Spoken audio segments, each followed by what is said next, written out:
રાજકોટ મહાનગરપાલિકાના ઇતિહાસનું સૌથી મોટું ડિમોલિશન અને મ્યુનિસિપલ કમિશનર અને પોલીસ કમિશનરે ડિમોલિશનને જોયું. કંટ્રોલ રૂમમાં સીસીટીવીના આધારે ડિમોલિશનનું મોનિટરિંગ કરવામાં આવી રહ્યું છે. દારૂ, ડ્રગ્સ સહિત અનેક કેસના હબ ગણાતા વિસ્તારમાં ડિમોલિશન શરૂ કરી દેવામાં આવ્યું છે. પૂરજોશમાં અત્યારે કાર્યવાહી શરૂ થઈ ગઈ છે. 100 જેસીબી, 84 ટ્રેક્ટર, 7 હિટાચી મશીન આ મેગા ડિમોલિશનમાં જોતરાયા છે. સૌરાષ્ટ્રનું સૌથી મોટું ડિમોલેશન જંગલેશ્વર વિસ્તારનું આજ સવારથી જ હાથ ધરવામાં આવી રહ્યું છે. ત્યારે રાજકોટના કંટ્રોલ રૂમ ખાતે હું પહોંચ્યો છું ને જ્યાં અત્યારે રાજકોટ મહાનગરપાલિકાના કમિશનર જે તુષાર સુમેરા સાહેબ અને રાજકોટ પોલીસ કમિશનર બ્રિજેશકુમાર ઝા સાહેબ સીધા જ તેઓ સીસીટીવીની નજરથી અત્યારે જે નજર રાખી રહ્યા છે ને આ દ્રશ્યો છે અત્યારે તેઓ સતત મોનિટરિંગ કરી રહ્યા છે. જે રીતના ડિમોલેશનની કામગીરી હાથ ધરવામાં આવી રહી છે તેને લઈને સતત મોનિટરિંગ કરવામાં આવી રહ્યું છે. તાત્કાલિક જે વસ્તુઓ પ્રોવાઈડ પૂરી પાડવાની થાય, અહીંયા કઈ રીતનું ડિમોલેશન કરવાનું થાય તેને લઈને સતત તેઓ માર્ગદર્શન આપી રહ્યા છે. રાજકોટ મહાનગરપાલિકાના કમિશનર સુમેરા સાહેબ આપણી સાથે છે. સર, આજે રાજકોટનું અને સૌરાષ્ટ્રનું સૌથી મોટું ડિમોલેશન અને કઈ રીતની કામગીરી? અમારા જેસીબીથી લઈને મશીનરી અંદર છે, આખી ટીમ છે.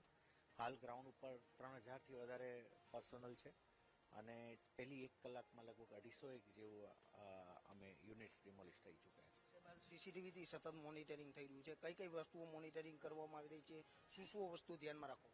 એ સાથે ટીમોનું અહીંયાથી મોનિટરિંગ થઈ રહ્યું છે અને એ ઉપરાંત અમે અહીંયા સીપી સાહેબ બધા છીએ, એટલે જે ડિપાર્ટમેન્ટલ કોઓર્ડિનેશન કંઈ પણ કરવાનું થાય એ આ કંટ્રોલ રૂમથી થઈ રહ્યું છે. It is a joint control room અને અહીંયા જ અમે ડ્રોન વ્યૂથી સતત અમે મોનિટર કરી રહ્યા છીએ.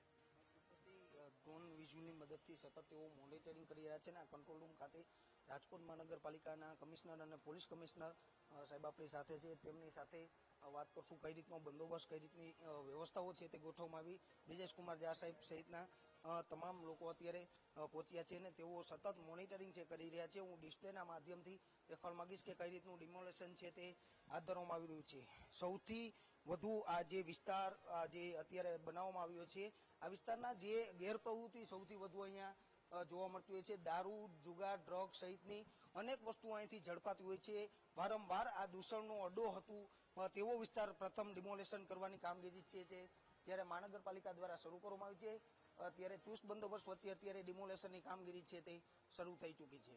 કેમેરામેન નિશ્ચિત ગઢિયા સાથે સની મયર, વીટીવી ન્યૂઝ, રાજકોટ.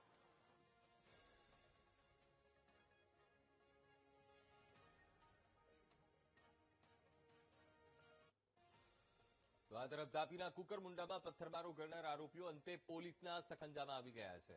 1 મહિનાથી ફરાર 7 આરોપીઓની ધરપકડ કરાઈ.